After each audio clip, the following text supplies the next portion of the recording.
नमस्कार. आपण आहोत आता नवी मुंबई कोपरखैरणे MIDC मध्ये.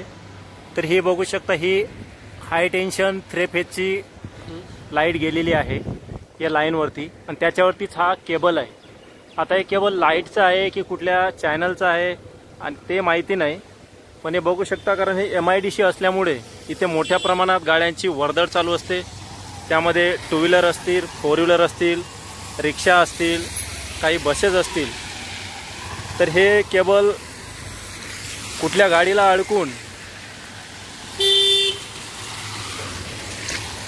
हे बघू शकता. आता या रिक्षामध्ये पण अडकलेली असते कारण इथे खूप मोठ्या प्रमाणात गाड्यांची ये जा चालू असते. काही बाईक्सवर असतील, त्यांच्याही गाडीला अडकून इथे मोठा अपघात होण्याची शक्यता आहे. ते बघू शकता हे किती मोठ्या प्रमाणात इथं केबल आहेत. कारण ही केबल कुठल्या गाडीला अडकली तर इथे मोठा अपघात होण्याची शक्यता आहे. कारण हाय टेन्शन केबल गेलेला आहे तिकडे बाजूला 2 डिप्पे आहेत. त्यामुळं 2 डिप्पे आहेत बाजूला आणि इथं हाय टेन्शन केबल आहे. कारण इथे कुणाचंही लक्ष नसल्यामुळे हा केबल इथे टाकला गेलेला आहे आणि याला कुठलाही सपोर्ट नाही.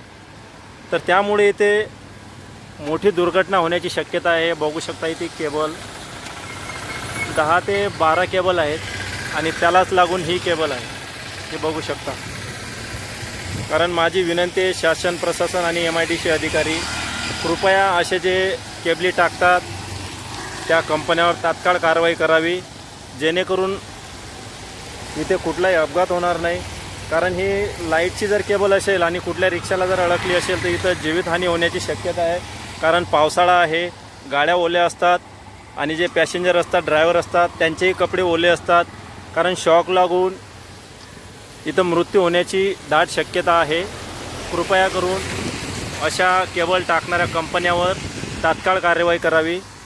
धन्यवाद.